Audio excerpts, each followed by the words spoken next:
To be honest, I am not often lost for words, but I have to tell you, I shouldn't be, but I'm absolutely shocked at this decision from Tottenham Hotspur. It it absolutely beggars belief. I've been doing videos for the last couple of days about why I think Ange should stay and why I think, you know, he's should be afforded the opportunity to continue with season 3 and all the rest of it.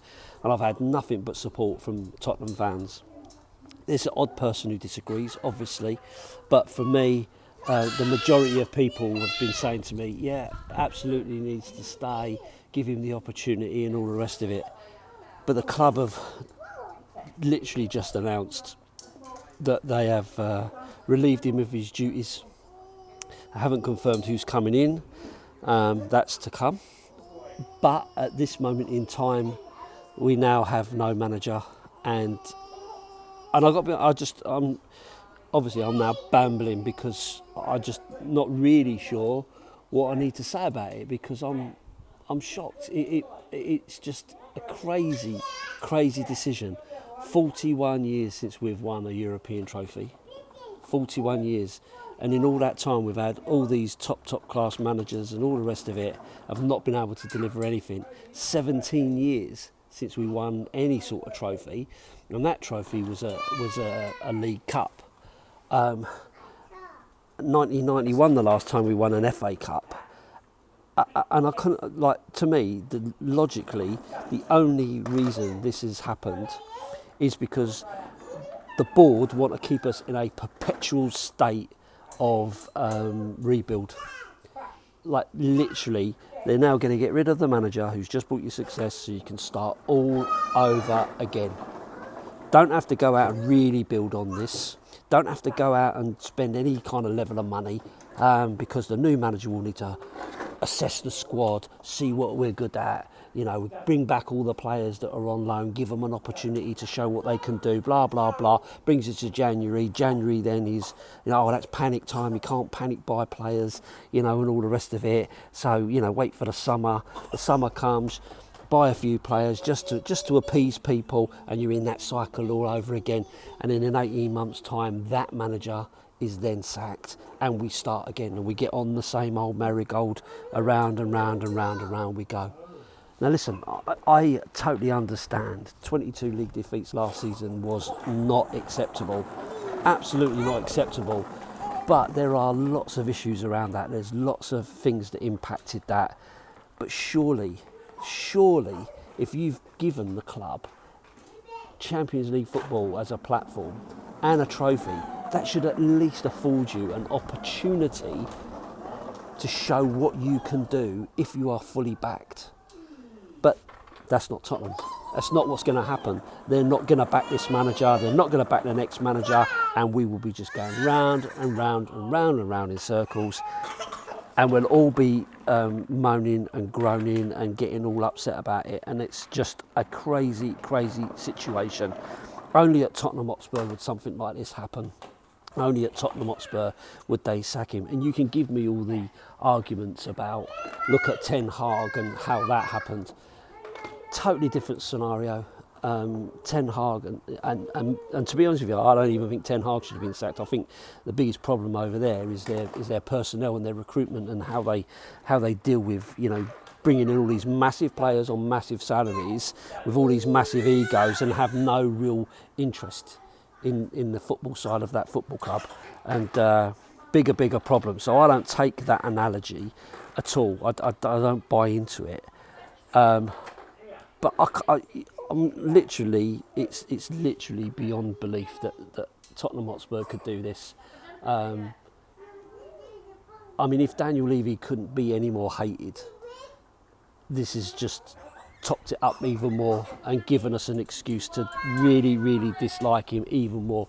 Change for Tottenham, you're going to get a massive boost from that, because people are going to be so infuriated by this decision. And I don't think they are going to bring in some kind of marquee manager that is really going to make a huge difference. I really don't. You know, the talk is all about Thomas Frank, who's managing a mid-table Brentford side, the biggest job that he's had. Do we honestly think that is going to make all the difference? It just beggars belief, and I just cannot understand the logic of what this club is doing. It is out to destroy itself and continue to make us the laughingstock fans of not just the Premier League, but of the Football League in total. You know, as if we don't get bantered enough for shit decisions and being a poor team and not winning anything and all the rest of it. But we're now going to be known as the team that sacked, a European Cup winning manager, something that's not been done for 41 years. Arsenal have never even done it, and Arsenal have never even won a European trophy. Honestly, it just beggars belief. So here we go, another rebuild, round and round we go.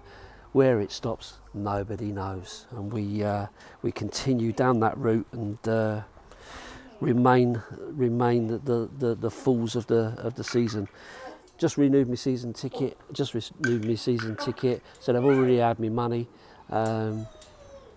So interesting that they do that when they, right at the end of the, after the season ticket things all closed and all the rest of it.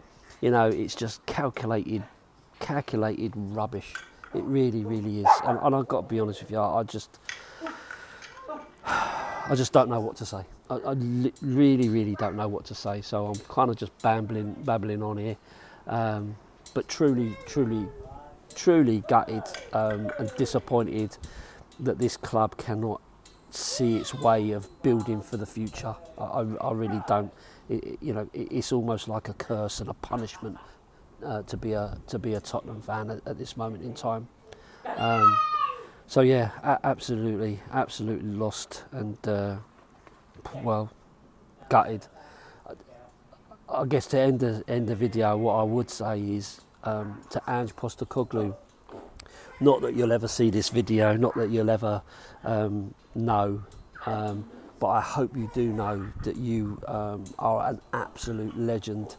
I've loved your honesty throughout the season. I've loved your empathy for how you've dealt with players and how you've supported them. I love the fact that you've stuck up for my club through thick and thin, not like Conte, jumping ship as soon as he could and slagging everything off. You fought without support from the club. All the way through it, you've fought off the journalists, the pundits, and all them people who will be rubbing their hands together and jumping on the clickbait right now as we speak. There will be Talk Sport, Sky Sports, Gary Neville's podcast. All these pundits will be jumping on the bandwagon, saying how shameful it is that the club have sacked you and all the rest of it and all that, whilst at the same time clamouring for you to lose your job.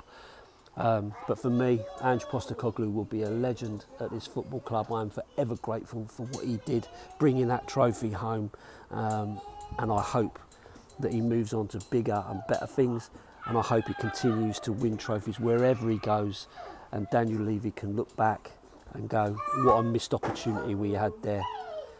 But there you go. Unfortunately, we're just addicts and we are stuck with it. So we see where we go from here. Up the Spurs.